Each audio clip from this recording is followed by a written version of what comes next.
Soyez bienvenus à cette émission France en direct. Sachez que la vie de beaucoup de personnes, et votre vie peut-être, n'avance pas parce qu'il y a une barrière invisible. Vous savez qu'il existe un monde invisible, ainsi comme l'oxygène que nous respirons, que nous ne pouvons pas voir, et sans lui, nous ne sommes pas capables de vivre.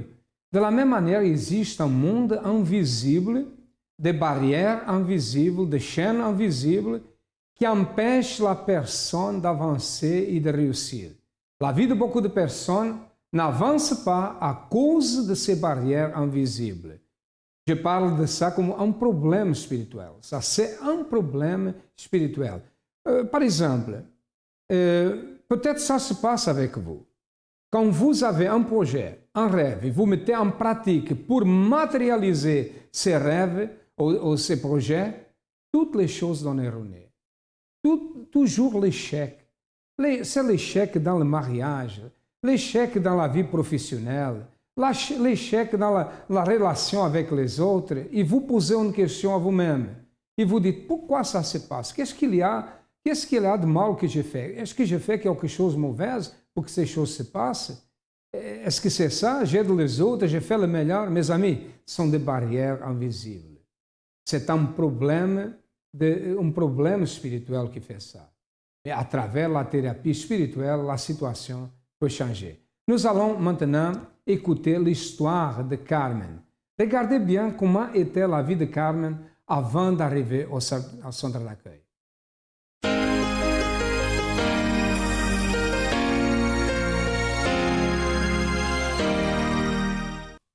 Je suis arrivée à l'église en 2011. Avant cette période où je suis venue, j'ai été amenée par une personne ici. Avant cette période, ma vie professionnelle était devenue subitement un échec. C'est-à-dire que tout ce que j'entreprenais professionnellement, je signais mes contrats, il n'y avait aucun problème pour cela. Je recevais même les documents de paiement qui s'appelaient sur ces gros contrats des lettres de crédit. Et puis subitement, quelque chose s'enrayait et à chaque fois, je perdais. Et je ne me suis pas rendu compte de ce que ça pouvait être. Puis, j'ai fait 2 très graves problèmes de santé et c'est à ce moment-là qu'une de mes amies m'a dit « Je vais t'emmener quelque part où tu vas être sauvée parce que ce qui t'arrive, tu le sais bien, n'est pas normal. » Donc, je suis venue à l'église avec elle. Je n'étais pas disposée du tout à venir à l'église parce que c'était quelque chose de très différent de l'église dans laquelle je me trouvais à ce moment-là. Je suis venue à l'église. Ce qui se passait à cette époque-là, à ce moment-là, c'était que j'avais fait 2 AVC sur le mois de juin et le mois d'août 2011, que je m'étais retrouvée alors que j'étais dans les plus grands hôpitaux sans aucun soin, rejetée même dans le premier hôpital. C'était une veille de fête religieuse, j'étais rejetée. Les secrétaires et même pas les médecins m'ont dit « il n'y a personne pour vous recevoir ». J'étais vraiment très mal, la bouche tordue, je ne pouvais presque pas parler. Et je me suis mise très en colère parce qu'aucun neurologue ne voulait me recevoir. Et puis, comme beaucoup de personnes de ma famille sont parties du même problème, nous avons tous la même malformation cardiaque, beaucoup de personnes de ma famille étaient décédées. Et j'ai dit, bon, puisque c'est comme ça, mon Dieu, c'est sûrement que tu veux me rappeler, mais avant, je vais aller faire un bon repas. Je ne vais pas partir comme ça. Donc, j'ai traversé en titubant, sans pouvoir parler, la cour de l'hôpital. Je suis allée dans un restaurant, j'ai fait un bon repas. Et puis, subitement, ma vue que j'avais perdue pour l'œil gauche est revenue. Et j'ai recommencé à parler normalement. Puis, dans ces entrefaites, j'ai appris que une personne de ma famille m'avait maraboutée. Une personne très proche qui avait décidé que je ne passerais pas, et qui s'en était vanté, que je ne passerais pas le mois de septembre. Mais je n'ai pas fait attention. On était au mois de juillet. J'ai vraiment pas fait attention, mais à partir de ce moment-là, bizarrement, les médicaments que je prenais pour la fluidité de mon sang, ce qui est une obligation dans le cadre de la malformation que j'avais, se sont mis à ne plus agir. Subitement, c'était trop élevé. Ensuite, ça ne l'était plus assez. J'étais en prise de sang tous les jours. Et au mois d'août, j'ai fait un deuxième AVC. Là, j'étais dans un hôpital à Dieppe. Pareil, personne ne s'est occupé de moi. Donc, je ne savais vraiment plus quoi faire.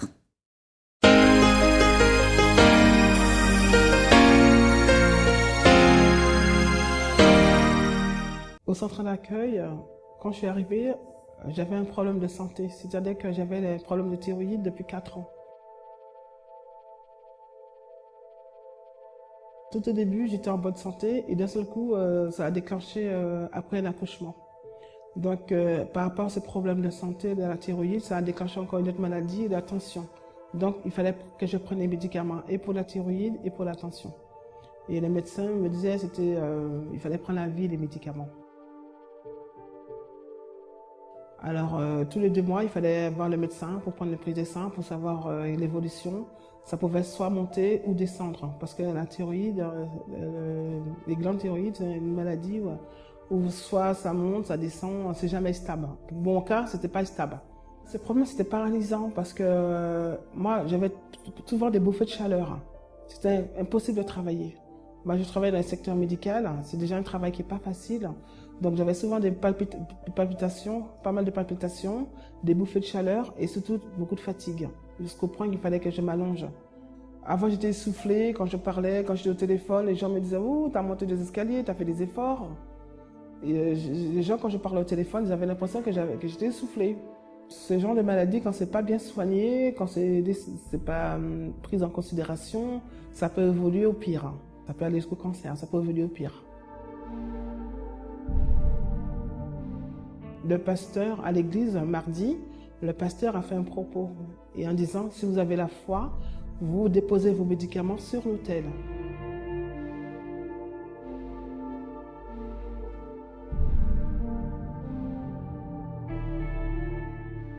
J'ai agi ma foi. Et dans la même semaine, j'avais rendez-vous chez le médecin. Il m'a dit la même chose. Il m'a dit, si on faisait un essai pour arrêter les médicaments, pour voir qu'est-ce que ça donne, l'évolution de la maladie. Je lui ai dit d'accord, il n'y a pas de souci. Donc on a arrêté les médicaments. J'ai arrêté les médicaments. Et 2 mois après, on a refait une prise de sang pour savoir l'évolution, qu'est-ce que ça allait donner. Et à ma grande surprise, par la foi, Dieu a guéri. Et il m'a dit, vous êtes totalement guéri, ça ne sert à rien de revenir me voir, vous êtes totalement guéri. Et à côté, j'avais déjà pris des rendez-vous jusqu'au mois de décembre. J'avais déjà envisagé des rendez-vous parce que comme je sais que c'est très long les rendez-vous, j'avais déjà envisagé tous les 2 mois prendre des rendez-vous. Alors j'ai tout annulé mes rendez-vous parce que là maintenant je suis guérie, je prends plein de médicaments. Le problème de tension, tout va bien. La thyroïde, tout va bien. Dieu a rétabli ma santé.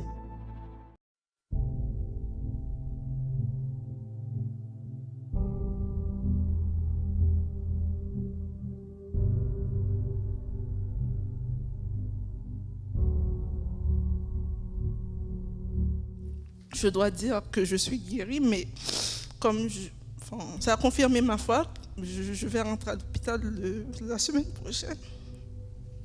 Hein? Alors, pourquoi vous pleurez? Vous avez vu ce que Dieu a fait dans votre maman?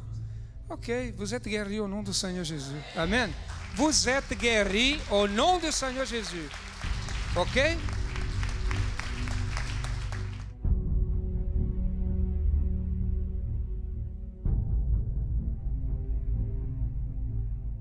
Nous avons déterminé, parce que quand elle a commencé à parler, là, vous étiez dans ce temps-là quand vous avez rendu ici ce témoignage. Ça, c'est là combien de... C'est l'autre campagne là, n'est-ce pas? C'est au moment de la campagne quand je suis venu ici. Je suis venu à l'église au mois de janvier. Ok, peu de temps.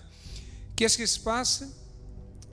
Elle a dit non, par la foi, je suis guéri, mais je ne crois pas, parce que je suis, comme vous avez vu, je suis malade, cette maladie est là depuis du temps.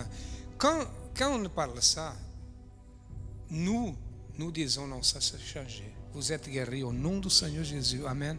Nous avons déterminé et aujourd'hui elle est ici pour rendre témoignage. Parce que quand nous ne parlons pas seulement pour que les autres pensent que nous parlons. Nous déterminons. Et elle a cru. J'avais un problème de santé. Très tôt, en fait, les médecins ont diagnostiqué une ménopause précoce. Et depuis des années, j'avais peur de cette maladie. Le nom déjà, en fait, me tourmentait, mais je fuyais. Et je ne pensais pas qu'il y aurait une solution. Et tout ce qu'on avait fait, tout ce qu'on a diagnostiqué, ça montrait que en fait, mes organes en fait, vieillissaient, s'atrophiaient. Et ça rentre dans le cadre en fait, des personnes qui ont un certain âge, qui sont en ménopause. J'ai connu le centre d'accueil. J'ai mis en pratique en fait, les conseils qu'on nous donne. Il y avait la campagne d'Israël. J'ai fait ma première campagne d'Israël. Et Dieu m'a béni. Dieu m'a guéri. Vous avez fait la campagne, vous avez sacrifié? Oui, j'ai sacrifié, oui. Vous êtes guéri complètement? Complètement. Avant, les analyses, en fait, tout ce qu'on faisait, oui, disaient, en fait, c'était pas les médecins oralement, mais j'avais les preuves. J'avais les preuves en main, j'avais les symptômes qui apparaissaient. Les médecins, en fait, l'ont confirmé. J'ai été opérée pour vérifier et le médecin m'a dit normalement, je suis normale. Vous êtes normal. Voilà. Elle a cru, elle a participé de la campagne, elle a cru à ça et aujourd'hui, les médecins ont vu qu'elle est guérie. Ce n'est pas parce qu'elle dit je suis guérie, non. Les médecins ont dit qu'elle n'a rien. Sa vie était un échec. Elle a eu deux graves problèmes de santé, 2 AVC. Elle signait des contrats, puis d'un coup, elle le perdait. Enfin, sa vie était complètement détruite. Et elle disait, elle savait, quelqu'un l'a dit, qu'elle était victime de maraboutage, victime d'une malédiction. Les problèmes qu'elle avait dans sa vie étaient d'origine aussi héréditaire, étaient des problèmes héréditaires. Je peux vous dire que Carmen était quelqu'un dominé par les forces du mal. Et là, mes amis, c'est seulement la thérapie spirituelle qui peut changer la situation. Vous devez prêter beaucoup d'attention à ce qu'elle va dire. Prêtez beaucoup d'attention. Regardez votre vie. Si vraiment la situation qui se passe dans la vie de cette personne se passe avec vous, si vous avez quelqu'un de votre famille dans la même situation, sachez qu'elle est victime d'un problème spirituel. Elle doit participer de chaînes de délivrance, ou soit de la thérapie spirituelle. Nous allons maintenant savoir qu'est-ce qui s'est passé avec Carmen.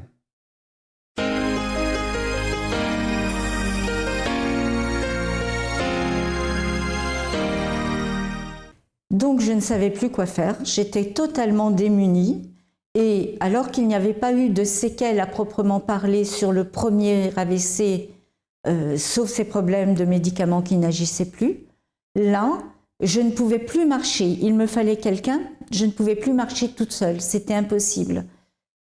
Et une amie catholique, une amie, presque une sœur, m'a dit « Écoute, je connais un seul endroit où on va pouvoir te sauver. » Et elle m'a menée à l'église ici, où je suis maintenant. Je suis arrivée dans cette église, j'avoue que je n'étais pas très contente. Pour moi, ça représentait une trop grande différence entre ce à quoi j'étais accoutumée dans mon église, où j'étais quand même assez active, j'étais dans la chorale, et ce que j'ai vu quand je suis arrivée ici. Et puis, j'ai été reçue par un pasteur.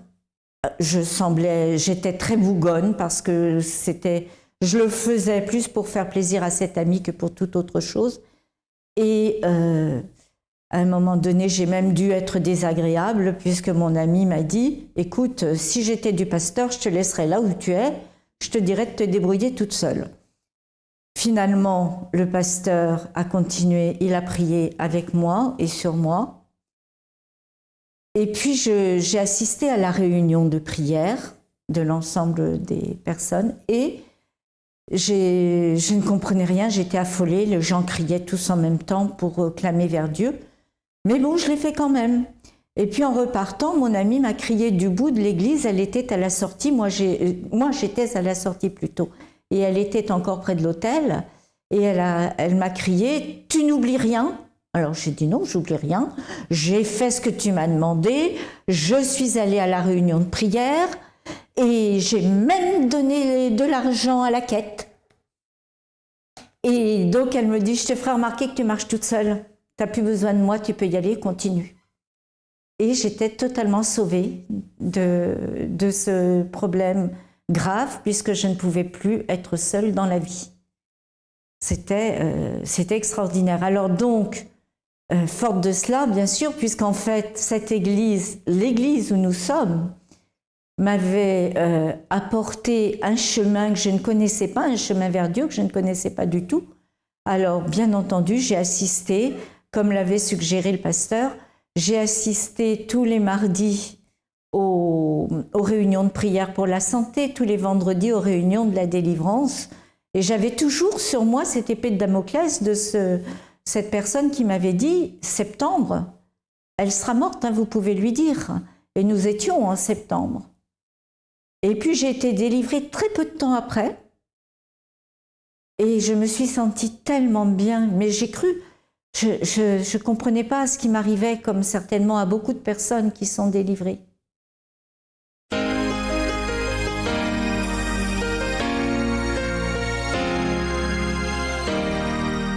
Ma situation n'était pas bien du tout, parce que j'ai rencontré quelqu'un et ce monsieur buvait. L'ambiance, c'était beaucoup des fois des menaces, beaucoup de disputes, des menaces, des disputes. Il n'y avait pas d'accord, d'arrangement entre nous, il n'y avait rien. Par rapport à cette situation, moi, j'étais pas bien du tout, hein, parce qu'à la suite de ça, justement, petit à petit, j'ai fait une première dépression et par la suite, j'ai rechuté, j'ai fait une deuxième dépression. Un matin, j'allais travailler à 6 h du matin. Il y a un ouvrier qui m'a donné un semeur. Et quand je suis arrivée dans le métro, j'ai lu le semeur. Et le soir même, voilà, je suis allée au centre d'accueil, le soir même. Au départ, quand j'ai lu le semeur, j'ai vu que Dieu a guéri tant de personnes, a fait beaucoup de choses pour tant de personnes. Et j'ai eu des doutes, hein, parce que je disais, Dieu, on ne le voit pas, il est invisible. Comment il peut faire, comment il peut guérir les gens, comment il peut faire tout ce que je vois sous mes yeux? J'ai eu des doutes. Comme j'étais vraiment pas bien malade, avec ma dépression, j'étais vraiment pas bien, je suis allée, justement, je suis restée et j'ai dit, si Dieu a guéri ces gens-là, pourquoi il ne peut pas me guérir? Mes symptômes ont commencé par des vertiges. J'avais une douleur dans la jambe, comme des picotements dans la jambe, au bras.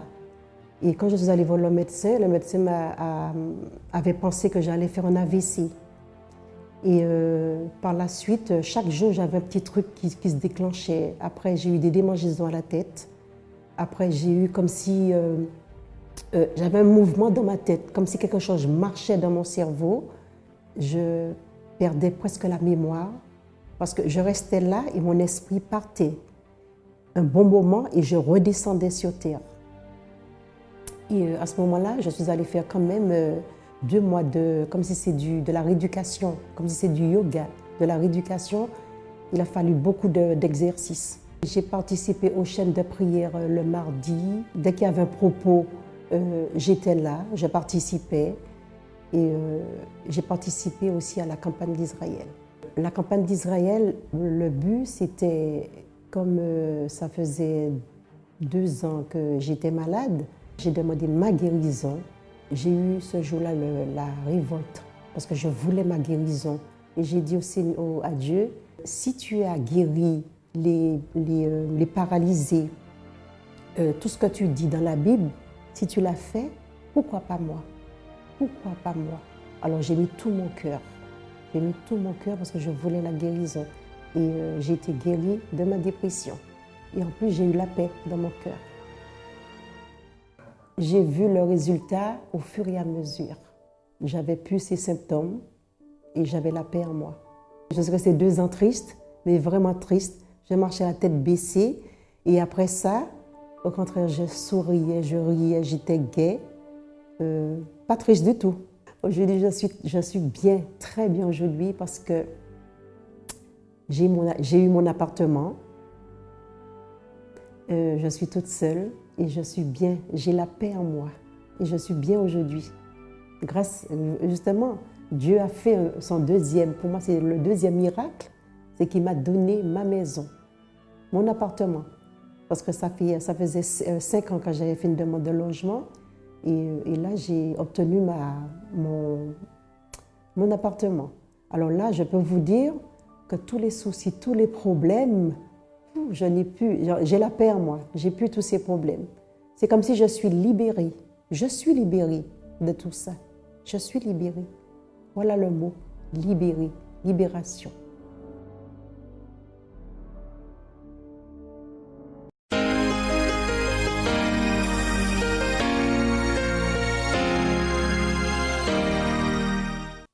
J'ai été donc totalement délivrée de ce maraboutage. J'avais l'esprit tranquille, j'étais en bonne santé, même s'il y avait encore des choses, bien entendu, de temps en temps qu'il fallait régler, mais j'étais en bonne santé, je marchais, je n'étais dépendante de personne. Alors, bien entendu, j'ai continué à aller à toutes les réunions de prière, j'ai continué à aller à la réunion du mardi, du lundi, du vendredi et du dimanche. Pas forcément pour moi, je priais surtout pour mon fils à l'époque, puisqu'il était tombé dans l'alcoolisme et on a reçu, lui et moi, des bénédictions, puisqu'il a été guéri de ce grave problème. Ça a sauvé sa vie professionnelle, ça a sauvé le couple qu'il commençait à former. Donc des bénédictions, mais j'en reçois tous les jours pratiquement. Il me suffit de demander et je vois la réponse quelques jours après. Pour les choses les plus simples, je demande le discernement parce que c'est souvent ce qui peut me manquer le plus dans les décisions. Et je vois que les réponses arrivent. Je suis bien dans ma vie de famille. Je n'ai plus de vie professionnelle puisque j'ai pris ma retraite. Et là, je me dis, si seulement j'avais connu cette église au moment où ça commençait à mal aller pour moi, mais je serais certainement millionnaire aujourd'hui, pour ne pas dire plus. Donc ça, c'est un grand regret que j'ai de ne pas avoir connu plus tôt. Mais bon, c'est sûrement que les plans de Dieu étaient comme ça à ce moment-là. Il fallait peut-être que je vive certaines choses pour prendre conscience que la vie n'était pas seulement un long fleuve tranquille, et c'est ce qui m'a fait tourner vers Dieu en direct. Parce qu'en fait, je ne savais même pas qu'on pouvait s'adresser à lui directement. J'avoue que pour moi, c'est une renaissance, en fait. C'est une renaissance, c'est une prise de conscience de l'Esprit Saint. Je me demandais toujours ce qu'était l'Esprit Saint dans la Trinité. Maintenant, je le sais. Et même si je ne le sais pas complètement, j'apprends à le savoir tous les jours. Et j'ai vraiment redécouvert la foi. Et je demande toujours le discernement pour essayer de l'avoir encore plus chaque jour. Voilà, et savoir comment agir et faire agir ma foi. Moi, je conseillerais aux personnes qui ont la chance d'approcher soit par Internet, soit par les publications, soit par l'évangélisation, l'Église dans laquelle nous nous trouvons, je recommanderais vraiment de prendre cela au sérieux. Parce que je pense que je ne l'aurais peut-être pas pris au sérieux, même il y a 5 ans ou 6 ans. Mais moi, je recommande de le prendre au sérieux parce que, comme je dis quelquefois, on n'a rien à perdre, on a tout à gagner. d'aller vers une voie de Dieu. Après, on se rend compte que c'est la voie de Dieu, que c'est le chemin. Donc, on n'a rien à perdre, on a tout à gagner. Il faut regarder ça avec l'intelligence du cœur d'abord, et puis les nécessités dans lesquelles on se trouve. Alors, le centre d'accueil, pour moi, représente la base, toutes les bases même de la cohésion de ma vie familiale. Ça représente également la remise en question chaque fois pour aller plus loin dans ma recherche de Dieu. C'est le guide, ça représente le guide du chemin de lumière sur lequel on doit être en fait. Ça représente tout, pour pouvoir aller plus loin dans ma recherche vers Dieu.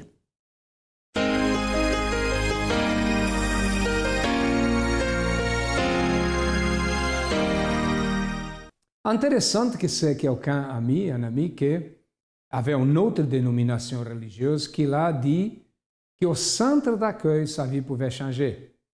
C'est lui qui l'a dit. Elle est venue au centre d'accueil, un pasteur a prié pour elle, elle a reçu la direction, elle a commencé à participer de thérapies spirituelles, elle a commencé à participer des chaînes de prière et qui est-elle aujourd'hui une personne complètement transformée. Et nous sommes ici pour vous dire que dans votre vie, la même chose se passe si vous pratiquez une foi intelligente. Sachez une chose, n'est pas une religion qui change la situation. Et nous ne sommes pas ici pour vous donner une religion. Non. Chaque personne a la religion qu'il a choisie. Mais nous sommes ici pour vous dire que tout est possible à celui qui croit. Nous sommes situés au 254 de rue du Faubourg Saint-Martin, au 10e à Paris. Nous avons d'autres centres d'accueil, comme vous connaissez déjà. Vous qui voyez, regardez cette émission depuis quelques mois, quelques jours, vous savez, nous passons les adresses, les numéros de téléphone. Certainement, il y a un centre d'accueil proche de vous. Cherchez-le. Entrez dans ce centre d'accueil. Dirigez-vous vers quelqu'un qui va vous aider. Il y a toujours des hommes et des femmes de Dieu qui sont là pour vous aider et certainement, votre vie changera. À demain et que Dieu vous bénisse à tous abondamment.